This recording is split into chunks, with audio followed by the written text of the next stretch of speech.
This is Brian from PassTheCase.com, and today I'll be going over the Case Interview Masterclass. First, I'll give a brief overview of the 7 areas of the case interview. Second, I'll deep dive on the strategies, tactics, and common pitfalls in each of the 7 areas.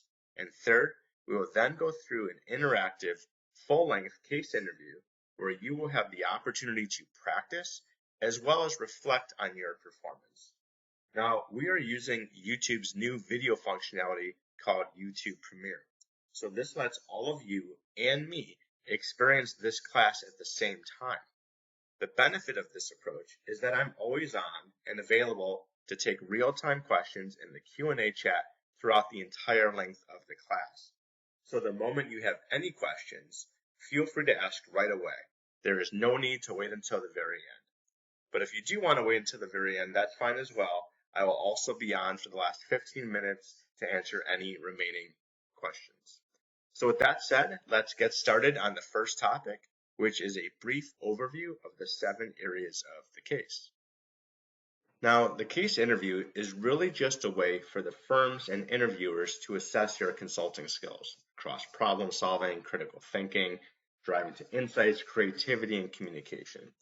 So in any given case, you can think of it being broken down into 7 main areas. And while all consulting firms may have their own minor nuance, almost all of them follow this general approach.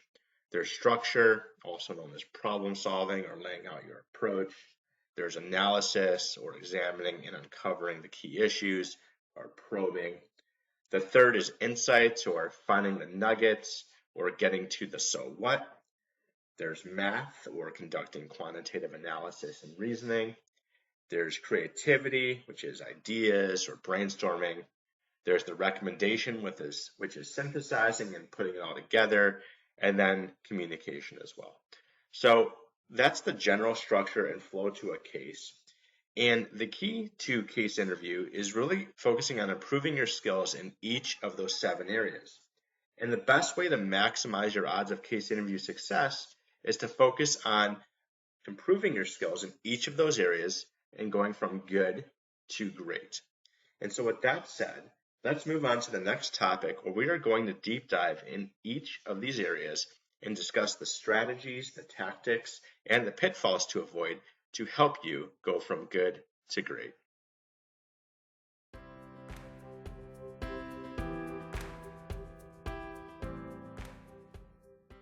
The number one most common mistake is candidates use a framework that is too broad. When interviewers give a case prompt, there are facts and hints in there that can help identify relevant issues given that case context. And many candidates don't pick up on this, and instead they try to recall from memory standard frameworks that are most similar to this type of case. The second most common mistake happens when candidates use what I call a canned framework. Now, this is very much related to the first mistake. What makes it come across as canned is that it's simply more obvious that the candidate is blindly pulling a structure from memory without really thinking about its applicability. And the last common mistake happens when candidates don't describe and appreciate that drivers are dynamic in nature. For example, if the candidate identifies revenue as a key issue, they'll mistakenly talk about the drivers in a clinical or static way and say the drivers of revenue are price and quantity.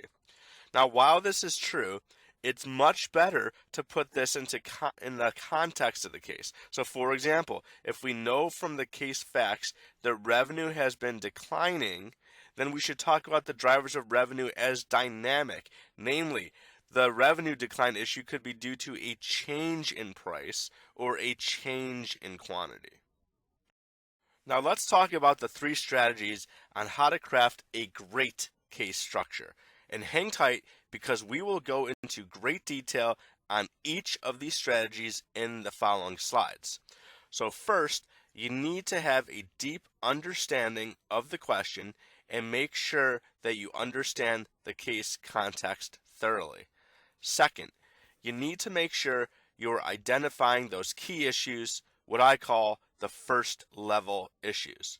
And then third, you need to find the key drivers behind those first level issues, what I call second level drivers. So let's discuss the first strategy, deeply understanding the question and case context. First, you need to write down the key pieces of the case setup. Doing this will help you to put together a more relevant case structure.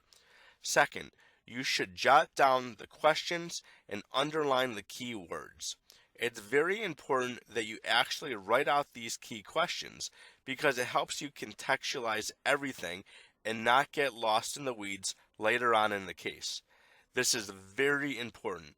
Put a big box around it, underline them, whatever you need to do. Make sure those key questions are easy for you to reference whenever you need to. And then third, again, be careful about being too fast to type the case as a standard type of problem. Remember, the number one common mistake I see candidates make is that they have a framework that is too broad. Now let's discuss the second strategy, identifying the relevant first level issues.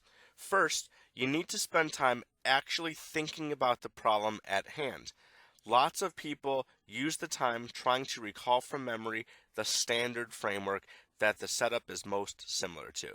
But remember, you need to use this time to really think about the problem critically and not just go into doing mode too soon. Second, let those hints and keywords that you've underlined help you identify the relevant topics. Again, the trick here is to use those hints to avoid coming across with too broad of a framework. And third, remember that cases often have more than one key question to answer. Therefore, you need to make sure you're creating an approach to solve both questions, not just one. Now let's discuss the last strategy, which is recognizing and contextualizing the second level drivers. So first, you need to talk through the drivers in a way that demonstrates you have a deep understanding of the problem. Remember, drivers are dynamic in nature and should not be talked about in a clinical fashion. Second, recognize the two very common tricks that happen in almost every case. One common trick is what I call the segment layer. Segments can be different products, geographies, customers, channels, etc. It's important to always think about this relevant segment layer in your structure. The other common trick is to think about changes over time. Again, drivers are not static, so you should almost never just ask for what the data is today, but rather what has happened in this driver over time. Has it gone up, down, or stayed the same? And third, you should talk about the drivers, but make sure you're contextualizing why it's relevant to the case context. You don't want to just list a bunch of second level drivers blindly. You want to tie everything back to the case facts so that everything comes across as relevant to the case situation. Again, if you write down the question and underline the keywords, it'll help a lot in contextualizing everything. Now that you have the three strategies of how to create a great case structure, it's very important that you understand the difference between good versus great performance on this dimension.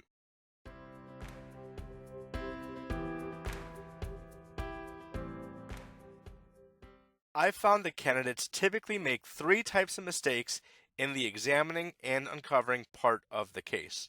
The number one most common mistake candidates make is that they don't state hypotheses on why they want information. You should never just ask for data in isolation. The word hypothesis seems to scare a lot of people. Instead, think of them as educated guesses at the answer to a problem. You should state a guess of the answer so that you're asking the right questions to either validate, invalidate, or refine that working answer. The second most common mistake is when candidates don't use their structure as a guide. If you follow the strategies outlined in key number one, your structure will help you a lot as part of examining and uncovering. You simply go down the relevant issues you've laid out and probe on the second level drivers that you mentioned. You state hypotheses, ask the right types of questions, and either X out issues that you find not to be relevant, and you go down paths that seem to be where the problem lies. You let your structure be your guide. The last common mistake happens when candidates don't pick up on the interviewer's cues or guidance. For example, if the interviewer says something like, "That's a really good question. We'll share data on that in just a few minutes. What else would you like to know?"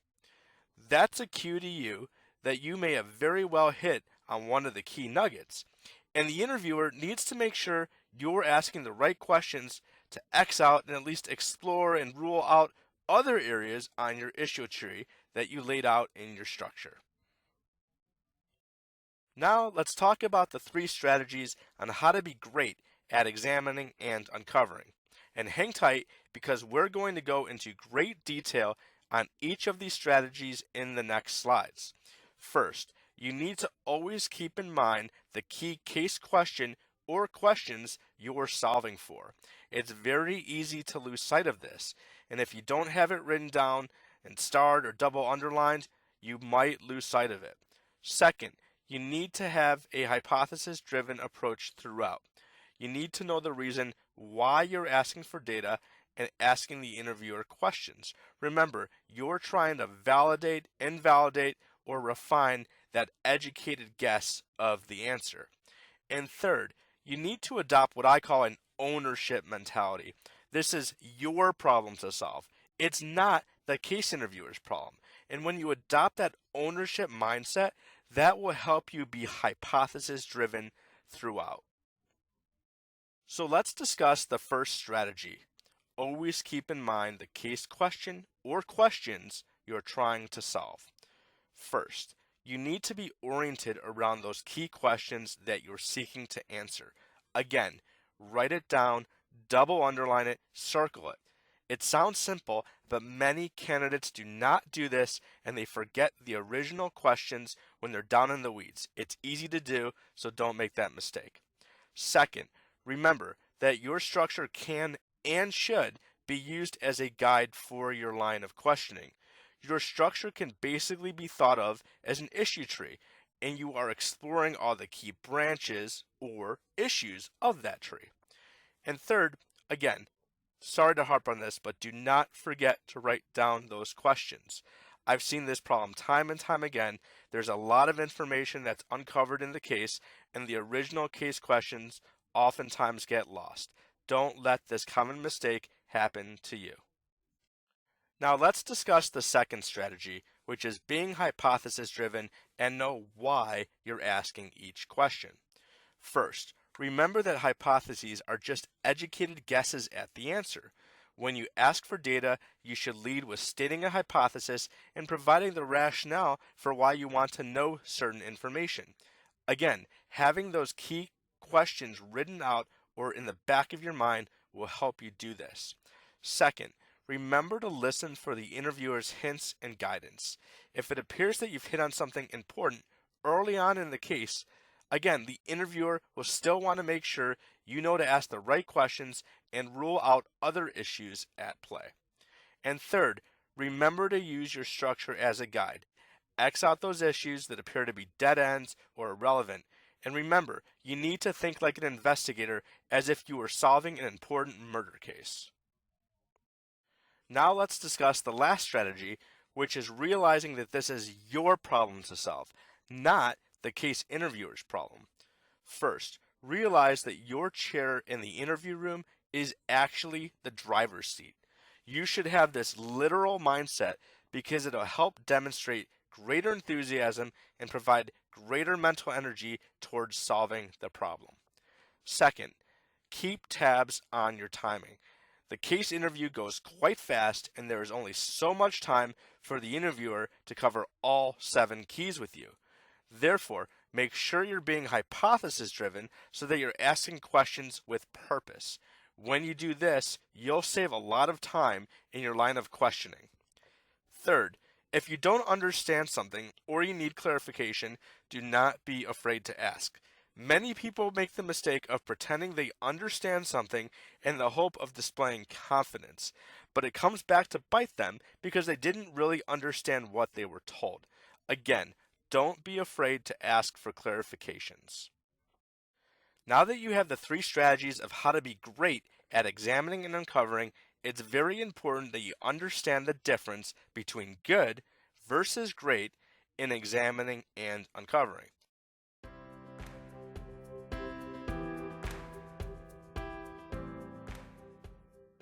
I found that candidates typically make three types of mistakes in identifying nuggets. First, it's important to know that this key is often tested when you're given charts or tables or exhibits to make sense out of.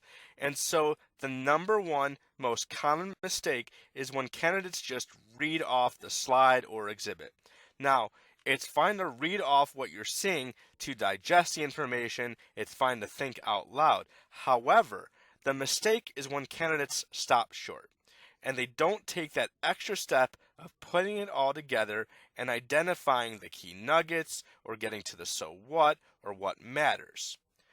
The second most common mistake is candidates who get overwhelmed with too much information. Some cases purposely put extraneous information in an attempt to make it harder to identify those key nuggets. The last common mistake is taking too long to get to what matters or getting to the so what quick enough. But don't worry because I'm going to introduce a framework to help make this process faster. Now let's talk about the three strategies on how to be great at identifying nuggets. And hang tight because we're going to go into great detail on each of these strategies in the next slides. First, you need to use my HTW framework to help you get to what matters a lot quicker. Second, you need to always be thinking about second order effects, or what I call potential implications or considerations. And third, you should always be thinking about what's next. What else do you want to explore from here? So let's discuss the first strategy, using my HTW framework for getting to what matters faster. First, you should read the title of the exhibit so you orient yourself on the exhibit's purpose. This is also known as a headline. Second, you should try to identify the key trends that you're seeing. This will prevent you from merely reading off the chart, which again is one of the most common mistakes candidates make. Third, you need to explicitly state what matters. This is the key nugget, the key insight, the so what, whatever you call it, this is the thing that matters. Again, having the original case questions written down will help a lot with this. Now, let's discuss the second strategy. Always thinking about possible second order effects or implications and key considerations. First, if you identify a key nugget, think about a key risk or consideration of whatever that thing is. Is there an important key risk or consideration to raise? This will show that you're thinking in a deeper level than most candidates. Second, it also helps if you put yourself in your client's shoes. Again, if you have the mindset of living the problem yourself, it'll be much easier to think on your feet when it comes time to identify a key risk or consideration. And third, be very careful about only saying the obvious. You need to differentiate yourself. So once you've identified the key, what matters, see if you can think if there's anything else important to mention. Perhaps the key what matters is that the client should clearly enter a certain market because it's growing fast. But maybe there's also data that shows that they should clearly exit a declining business. Don't forget to say that second point too, again, if it's relevant. Having your case questions written out, again, will help with this. Now let's discuss the last strategy, which is being proactive and thinking about now what, or what's the next area you want to explore or thing to know. First, once you uncover the what matters or the so what or the key insights, that should be a trigger to get your mind thinking about now what. Second, again, try to live the problem.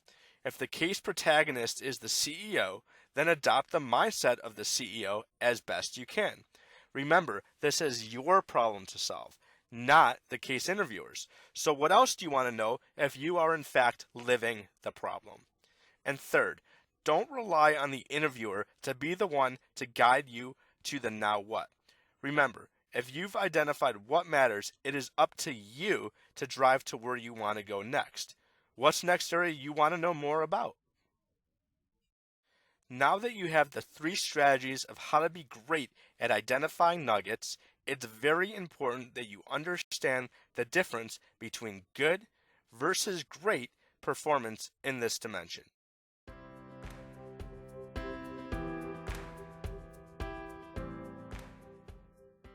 I found that candidates typically make 4 types of mistakes in calculating math. The number one mistake candidates make is not finding the shortcut approach to the case math. In other words, they do it the long way, and this leads to having them calculate a lot more numbers, and it basically increases the chances of making errors. That brings me to the second most common mistake, which is making too many errors. A few small errors start adding up when your competition is not making any of them. Unfortunately, these little details do matter. The third common mistake is not being organized. You're oftentimes given the question, you might get some new numbers, you'll have an exhibit, and then you're actually making math calculations. And these numbers often get mixed in with each other, which again increases the chances of making calculation errors. And then the fourth mistake is not being aware of all the case writer's landmines that they purposely put in the math portion of the case. But don't worry, because I'll reveal the most common types of tricks that are embedded in most cases. Now let's talk about the 3 strategies on how to be great at calculating math. And hang tight, because we're going to go into great detail on each of these strategies in the next slides. First, you need to know 3 powerful shortcut hacks that will greatly reduce the number of calculations you need to do. Second, you must be organized. You should keep calculations separate from other information. And third, you need to be aware of the common landmines that case writers purposely put in the case to trick you. So let's discuss the first strategy, knowing the 3 powerful shortcut hacks. The first hack is what I call the incremental profit magic formula. And this shortcut can be used whenever you're dealing with a change in mix, and you need to calculate the incremental impact from a change. So for example, if the mix today is A, and the mix in the future will be B, they want you to calculate B minus A. So whenever you find yourself in a situation like this, you can use this hack, which is the fact that incremental profit equals incremental revenue times incremental margin. To see how this can be applied to a case, be sure to check out my Practice Case Interviews with Me program, where I actually show how this cuts your time by a factor of 10x. No joke. The second hack is what I call the B equals MK shortcut. Whenever you have a number in billions, just write B. Millions is M, thousands is K. Then you can basically rearrange these letters in a formula to go a lot quicker. For example, 10M over 2K equals 5K because M over K equals K. Likewise, K times M equals B. It's a very powerful shortcut once you play around with rearranging the B's, the M's, and the K's. So go ahead, play around with multiplying them and dividing them, and you'll see how powerful this hack is. The third hack is what I call the absolute to ratios hack. If you are given absolute numbers in one situation, and you need to calculate absolute numbers in a future situation, you can use ratios to estimate how those original values would increase, decrease, or stay the same. Again, you can see a live example of this in my Practice Case Interviews with Me program. This trick will oftentimes cut the number of calculations and thus the probability of making errors in half. Now, let's discuss the second strategy, which is being organized in your case math. First, You need to write the key math question that you're answering and listen actively for additional math information that will likely be given to you. Write it down quick and ask for clarification if you didn't capture it all. Don't pretend to have gotten it all. Second, many people make the mistake of allowing their calculations to cross over into other information they wrote down. This gets them tripped up, so consider trying your calculations on separate pieces of paper. You can code them in letters like A for one sheet, B for another sheet, which allows you to tie back that calculation to other pieces of paper. Third, do spend some time to think about how to lay out a structure to the problem. Many people make the mistake of getting to calculations quickly without thinking about how to best solve the math problem. When people make this mistake, they often miss the shortcut approach, which could save them a lot of time and reduce their chances of making mistakes. Now let's discuss the last strategy, which is being aware of the 4 common landmines that case writers put in. First, there's what I call the install-based trickery, which stumps almost everybody. Think platforms and accessories.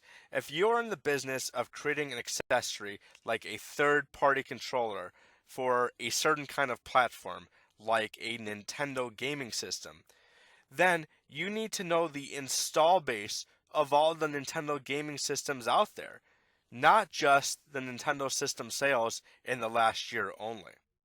Second, oftentimes there will be purposely missing information.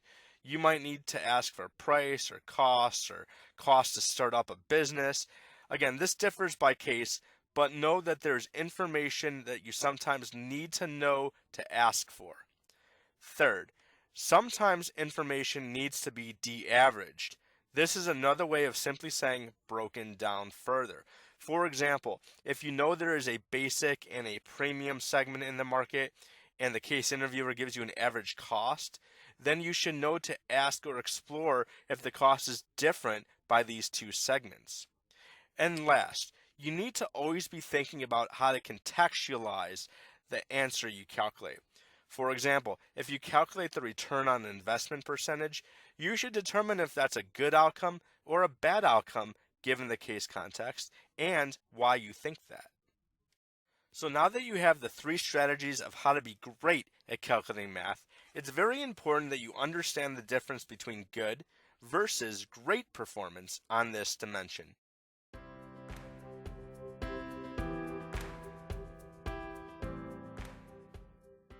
The number 1 most common mistake candidates make is not using a structure to help them thinking about ideas and options.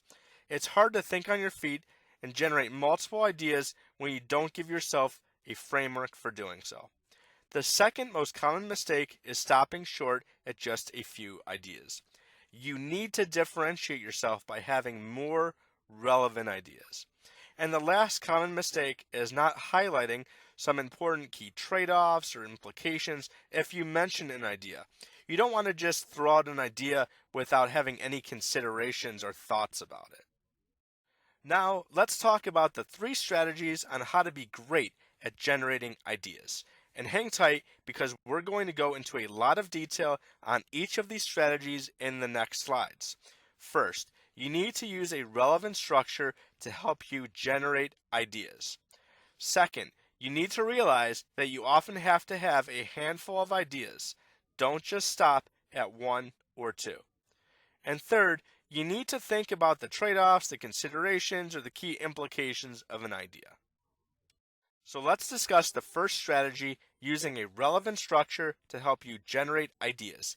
Here are some common example structures that might help. Anything that's marketing or growth related could benefit from using the 4 P's plus S: product, pricing, placement, promotions, and then the often forgot about service. Now, if you're asked about factors that we should consider in doing anything, whatever that case context might be, a simple pro versus con framework could serve you well. If you need to fill in gaps in, say, capabilities, consider using the framework build versus buy versus partner. And lastly, if you're stuck and you just need a catch-all framework to use, thinking in terms of people, process, and technology could help. Now, let's discuss the second strategy, generating more ideas but making sure they're relevant. First, you need to leverage a framework or structure to help you generate ideas. This will help you immensely in coming up with more ideas. Second, you need to make sure that what you're coming up with is somewhat relevant to the case situation. Don't just throw a wild thing out there to make it seem like you're creative. You need it to be relevant, and again, remember to mention the implications or risks or considerations associated with whatever idea you throw out there. And third, push yourself for a handful. Many people make the mistake of stopping short. You want to aim for more relevant ideas. Now, let's discuss the last strategy, which is considering the trade-offs, the risks, the implications of an idea. First, remember to always be thinking about these pros or cons or trade-offs, risks, implications, whatever you call it. You need to remind yourself to consider these things after you just list an idea. Second, put yourself in the client's shoes and try to live the problem. This will help you a lot in coming up with that key risk or consideration to talk about. And third, remember to always think about these trade-offs and considerations. I know this is repetitive, but again, don't just list an idea without having anything more to say after it. You want to talk about that key risk or thing to think about. Now that you have the three strategies of how to be great at generating ideas, it's very important that you understand the difference between good versus great performance on this dimension.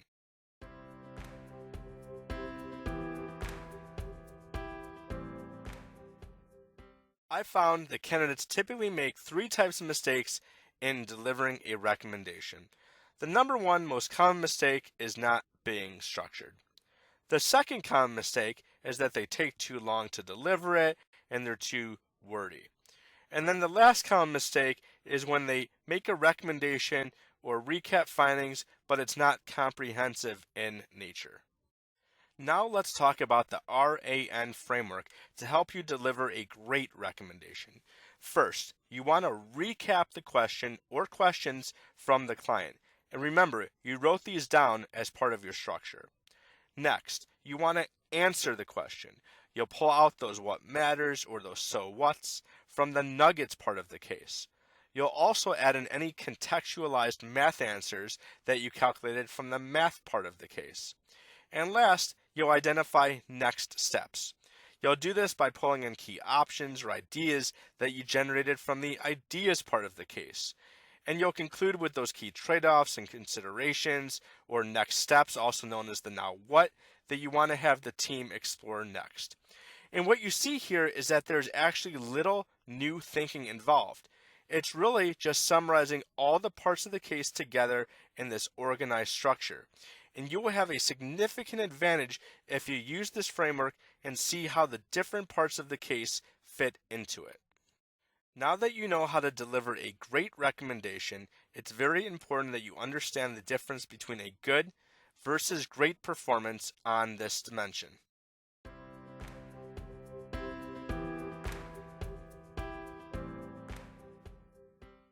I found that candidates typically make three types of mistakes in their ability to communicate effectively. The number one most common mistake is that they are not clear and they speak in too many generalities.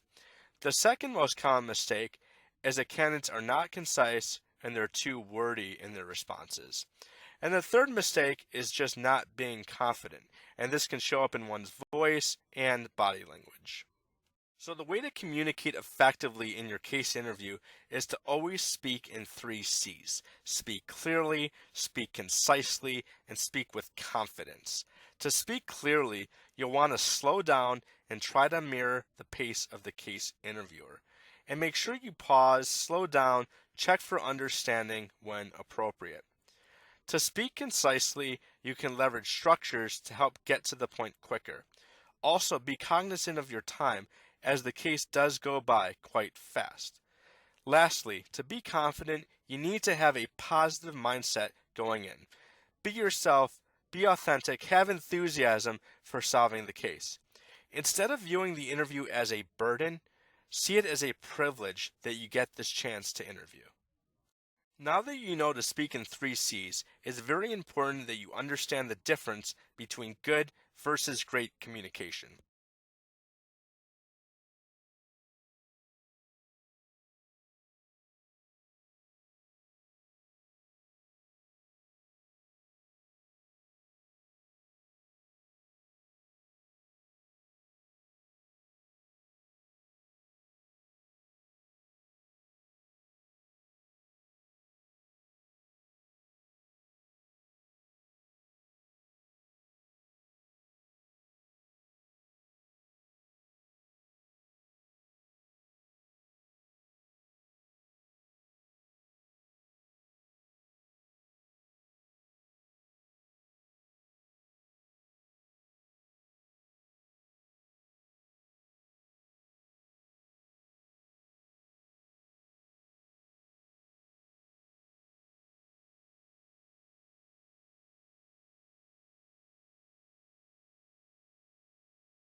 We'll be going through a case similar to the ones that you'll be asked to solve in an interview at McKinsey, Bain, BCG, or any other top consulting firms.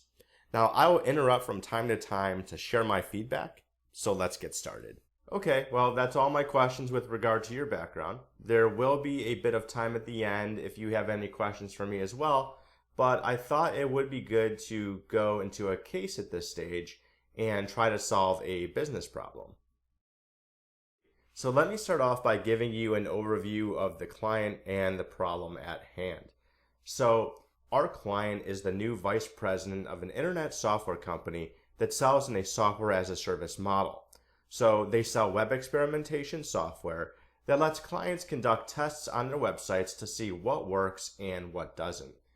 Now, the VP, he's a veteran in the software as a service industry and has realized in just his first few days with the company that profits on a per user basis are lower than competitive benchmarks. So he would like our help to understand why profits per user are lower than the competition and what actions they should take to improve profitability.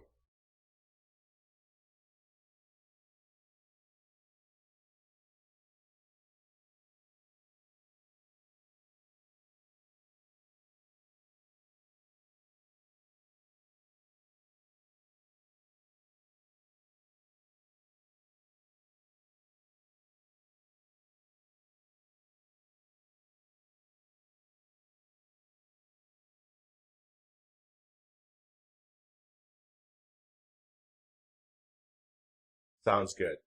So it sounds like our client wants us to explore two specific issues. First, why are profits per user lower than what competitive benchmarks would suggest? And then second, what actions should they take to improve profit per user? Is that an accurate understanding of what the client's looking for? Those are indeed the two issues that he'd like you to dive into. And what is the geographic scope that he would like us to investigate? For example, is this a multinational business, or should we focus our exploration on just one region? The company is headquartered in the US and has all of its operations there, so just the US will be the focus. Okay, and I assume the client wants to determine how to get to competitive benchmarks, or is he looking for profitability targets over and above what benchmarks would suggest? Well, our client is focused on getting to competitive parity from a profit per user perspective. All right, that's all the clarifications I have for now. Do you mind if I take a few moments to put some thoughts down on paper? Absolutely. Take your time. There are a couple of great things about this opening to the case.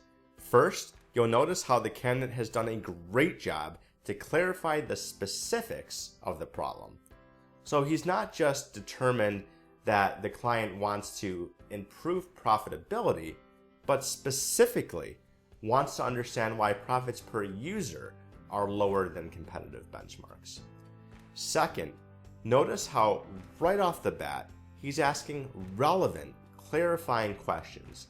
He's asking about geographic focus, as well if there are any specific targets. Overall, he's showing strong drive to try and solve this problem.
Okay, to understand why profit per user is lower than the competition, I like to understand three main areas: our client's customers, its products, and financials.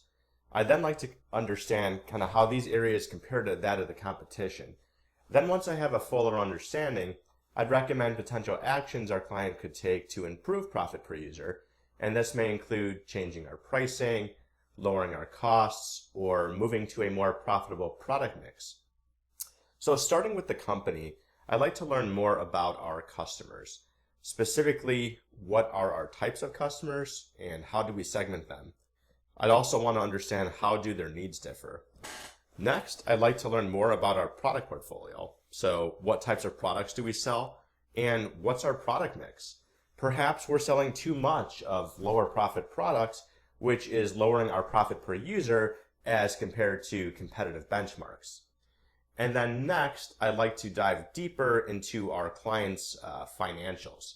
So within revenue, I'd like to understand pricing and see how may pricing have changed over time. And I'd like to understand volume and determine whether or not it has changed over time. Perhaps we've lost customers, which had the effect of spreading fixed costs over a smaller customer base, thereby decreasing profits per user. And then within costs, I'd like to break them into fixed and variable costs and see if either have changed over time as a percentage of our revenue. Perhaps our labor rates for developers and designers are well above benchmarks, or perhaps our development efficiency is below par. And then last, I'd like to understand how we compare to the competition across the same dimensions, including the customer types and segments, the product portfolio, and the financials. The candidate is performing great on each of the key criteria in the structuring portion of the case. First, he's identifying relevant first-level issues, which includes the company's customers and products, the client's financials, and then how these all compare to that of the competition. Importantly, his structure addresses both questions: why is profit per user lower than the competition, and what to do about it. Second, he's identifying most of the second level issues, so this means he's taking apart the first level issues and breaking them down into its component parts. So for example, the client's financials are being broken down into its component parts, including price, volume, and costs. And then third, he's showing a deep understanding of the problem, and he demonstrates this a few different ways. First, he adapts his structure well to the case context. And since this case is about drawing comparisons of profitability between the client and the competition, he is explicitly seeking to probe on this comparison. Second, he is contextualizing the drivers by wrapping them into the case situation. So you'll notice he doesn't talk about costs in a generic fashion. Since he knows this case is about software, he puts costs in the context of software, talking about costs related to developer spend or development efficiency. And then last, he's signaling his thinking. At times he mentions why he's interested in probing certain drivers. So when talking about product mix, he offers a thought that perhaps the client is selling too much of lower profit products, which is lowering their profit per user. And as with the introduction to this case, he's again showing strong case leadership and drive. Great, now go ahead and let me know where you want to start.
Well, I'd like to start by better understanding the financials, starting with revenue.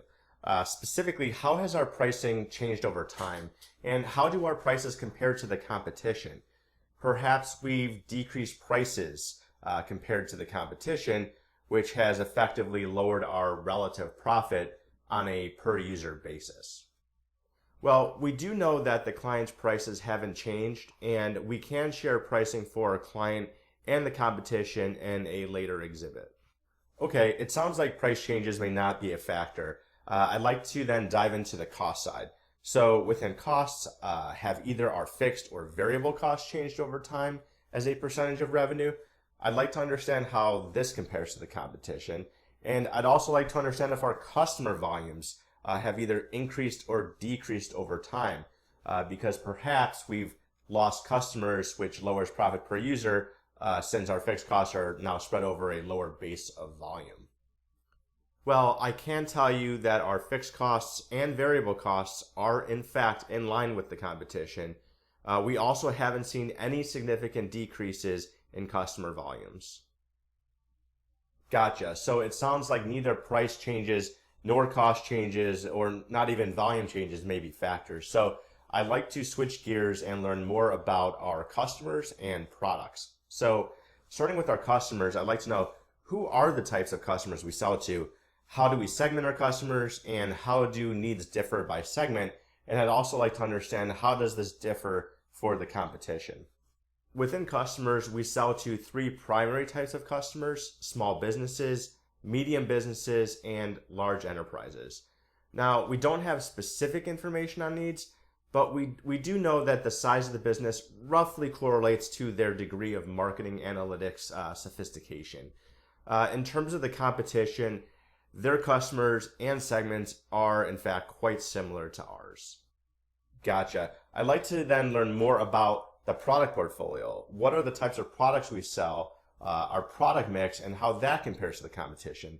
Since price, cost, and volume changes weren't factors, I'm thinking perhaps we are selling more of lower profit products than the competition is. So do we have information on mix differences?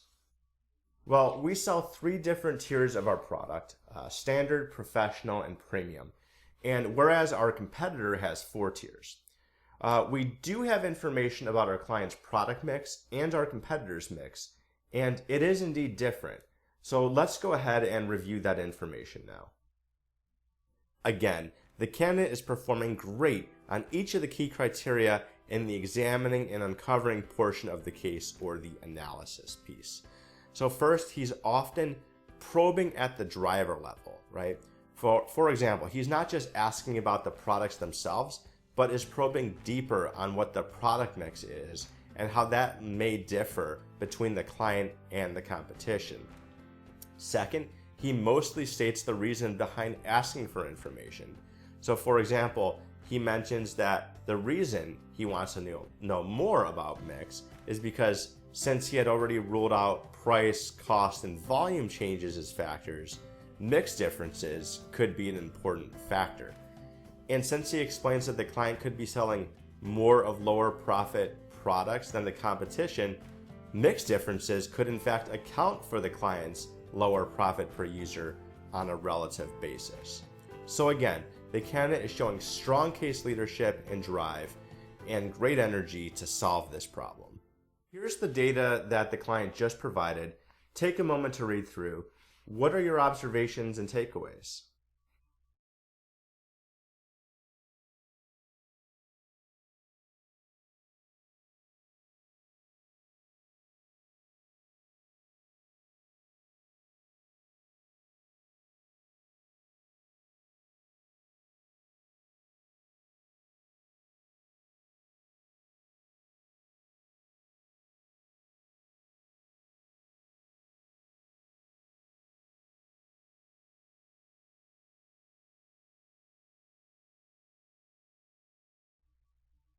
Okay, I'm seeing several differences.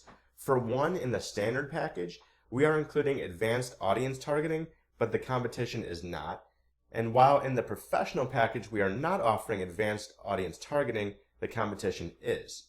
And then second, in the premium package, the competition is providing the enhanced security controls, but we're not. And then third, we don't have an ultra premium package, but our competitor does. And then last, I can see that the competition is selling more higher end plans than we are. So in looking at all this, it seems like we are giving too much value away in our standard package, which is likely our lowest priced offering. And this could also explain why we would have a much higher mix of customers in our lowest priced offering versus the competition. So to increase our mix to higher end offerings, we should look into reducing the features in our standard package and look to add more valuable features into our professional and premium packages to make them more compelling. However, we'd want to be careful not to overstrip features out of the lowest end package and make sure to use appropriate messaging so that we don't cause customers to switch if we don't handle that well. And we should also look to add in an ultra premium tier to capture those customers who are likely looking for the best of the best and may not care about price as much. And I'd also like to understand, how are we pricing our plans, and how does this compare to how the competition is pricing?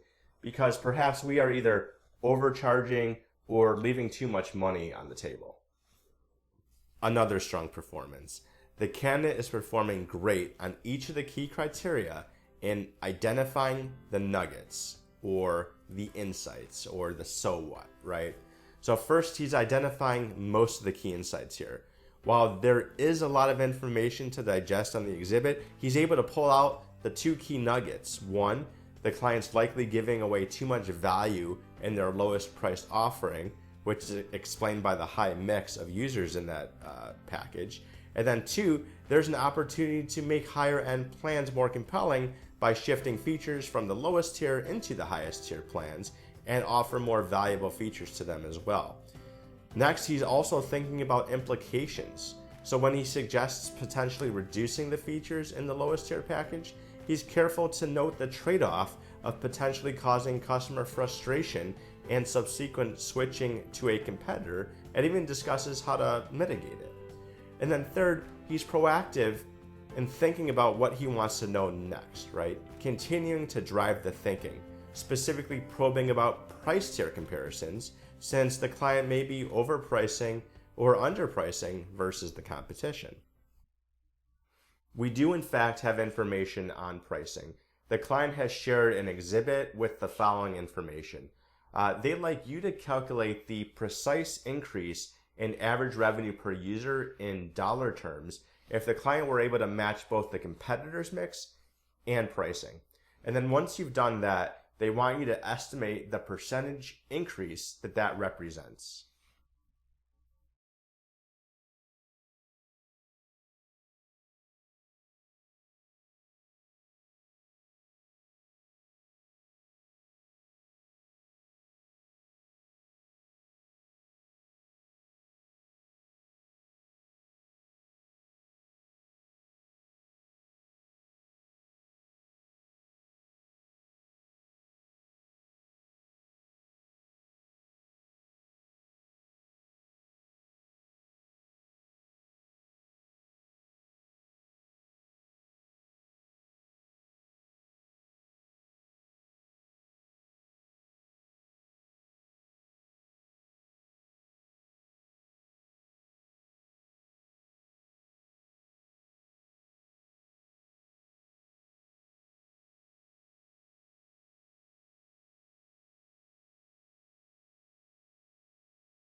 Okay, let me start off with the first question, which is, what is the incremental average revenue per user in dollar terms if the client matched the competitor's price and mix? Okay, in thinking out loud here, I could approach this by calculating a weighted average using the old pricing and old mix, and then calculating another weighted average using the new pricing and new mix, and then subtracting the two results. However, since the client is looking for a precise answer, I think this would involve a lot of math calculations.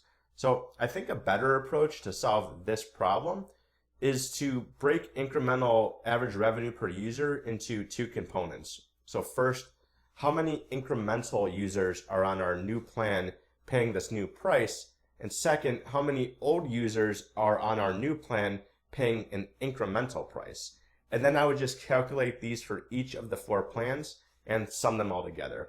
So starting with the Ultra Premium plan, I have 2 incremental users paying the new price of $299, which is $598, and I have 0 old users since the Ultra Premium plan didn't exist, so that multiplies out to 0. And then on the Premium plan, I have 2 incremental users paying the new price of $199, which is $398, and I have 12 old users paying an incremental $50 each, which is $600. So then moving to Professional, I have 11 incremental users paying the new price of $99, which is $1,089. And then I have 30 old users paying an incremental $20 each, which is $600. And then lastly, moving to the Standard plan, I have 15 fewer users paying the new price of $49, which is negative $735. And I have 58 old users paying an incremental 0, which multiplies to 0. And so now I'll just sum the totals here. So put a 0 here, carry the 2, that's 5, carry the 2, that's 5, carry the 1, that's 2. Okay, so the client would expect to get an incremental $25.50 in average revenue per user if they were to match the competitor's pricing and mix. And so with that, let me go ahead and estimate the percentage increase this represents. So to do that, I'll just take the incremental ARPU of $25.50 I just calculated and divide that by the old ARPU. All right, so the old ARPU will just be the old users multiplied by the old price. So since the client never had an Ultra Premium package to start with, I'll just start with the Premium package. And since the client just wants an estimate, okay, so that's 10 old users times $150, which is $1,500. For the Professional plan, that's 30 users times 80, which is $2,400. And then for the Standard plan, that's 60 users times $50, which is $3,000. So summing those for roughly $7,000, which is about 70. So 20 over 70, I know is 28. 30 over 70, 42. So 25 over 70, right in the middle, right? So roughly 35% increase. And that represents a pretty significant increase for a client given that their business model is based on a recurring revenue stream. This is a great performance on the math section of the case. Let's look at the criteria. So first, the candidate didn't make any errors. Second, he found a shortcut by simplifying the math to break incremental average revenue per user into 2 component parts. And he called out this approach at the very beginning so that the interviewer could basically follow his thinking. And then third, he got the answer right and put it in context by putting it into percentage terms quickly and noting that it's a significant increase in the average revenue per user given the client's business model of relying on a recurring revenue stream. Okay, let's say we go ahead and change our price and improve our offerings. What are some ways the competitor might respond, and how might it affect us?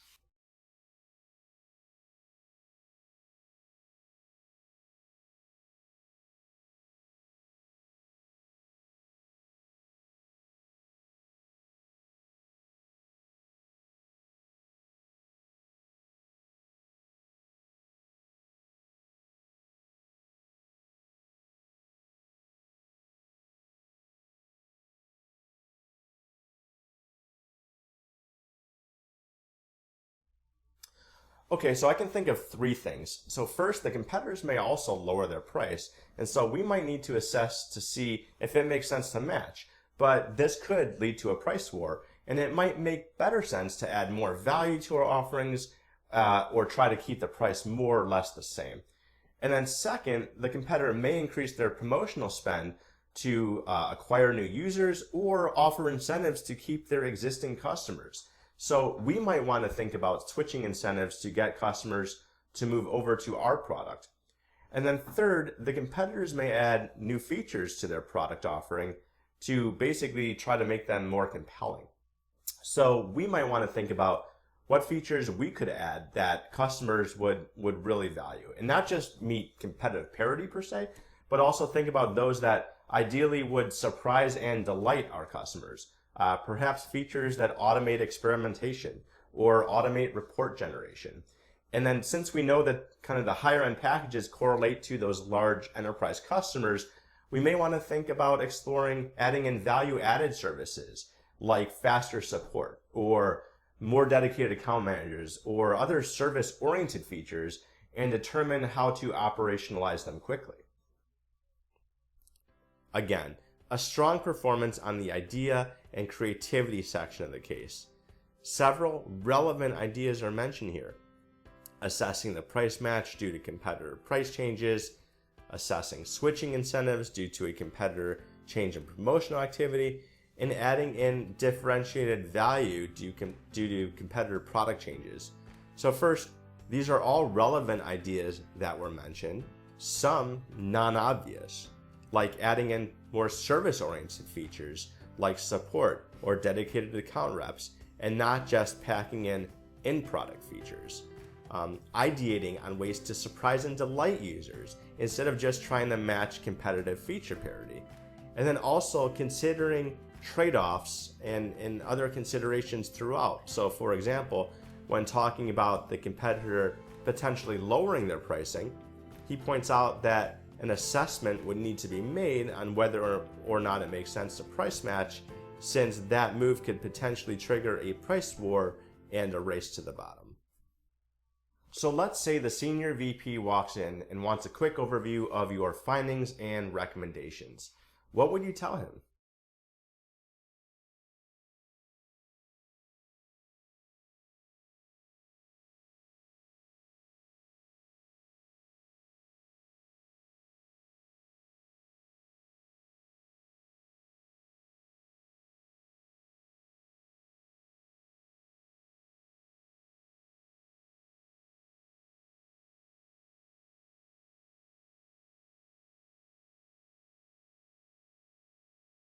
Sure. So we explored why profit per user is lower than the competition and what to do about it. We found that we were adding too many valuable features in our lowest priced offerings, which therefore made our higher end offerings less attractive. And if we were to reconfigure our packages and line our pricing to match the competition, we would gain an additional $25.50 of average revenue per user, or roughly 35% more than we have today. So we recommend reducing the features in our standard packages and add more valuable features to our higher end packages to make them more compelling.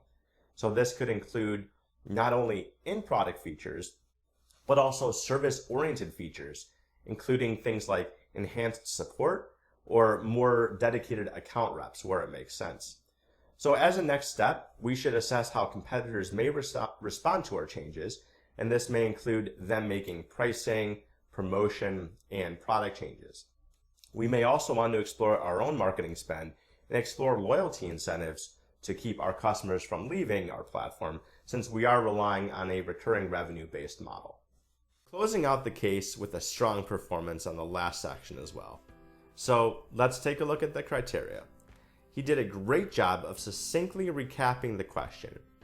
He answered the question by incorporating the insights found, namely that too much value was being put into the lowest tier package.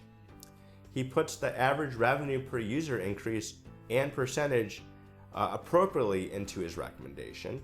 And then lastly, does a great job in clearly highlighting the key risk areas in regards to how a potential competitor might respond and the associated next steps. Overall, this is a model interview. The candidate is outstanding, and it's a rare example of performance that is really strong across the entire board. So let's look at communication, which is assessed across the entirety of the case. You'll notice that throughout the case, the candidate often speaks with strong confidence, clarity, and concision. So let's do a quick recap overall on why this candidate was outstanding. The first key, structure. He identified the relevant first level issues. He dove into those second level drivers, and he showed a deep understanding of the problem by contextualizing everything to the case situation. The second key, analysis, he probed his questioning at the driver level. He stated the reason behind asking for information, and he synthesized along the way what he was learning throughout to know where to probe next. The third key, insights, getting to the so what, he got to the so what, that key insight of providing too much value in the lowest tier package, and thought proactively about the know what, namely what to do next, right? Reconfiguring packages and adding more value to the higher tier plans. The fourth key, math. He found a powerful shortcut approach to this math. He was fast, he was accurate, he put the answer in context, talking about how the opportunity is sizable given the recurring revenue model. The fifth key, ideas and creativity. He offered several relevant ideas, like thinking about service-oriented features, and mentioned considerations and trade-offs of ideas, like pricing changes that could potentially start a price war. The sixth key, recommendation. He provided a solid recap of the question, answered it, including the insights he found, and provided a very clear overview of the risks and next steps. And then the seventh key, communication. Throughout the case, he spoke in the 3 C's, with clarity, with concision, and with confidence. So thank you for watching this till the end. I would now like to present you a special offer available for a limited time only. Just check out the messages in the chat right now for the link and discount code to the Power program. I'll be on chat for the next 15 minutes to help answer any questions. Thanks for watching.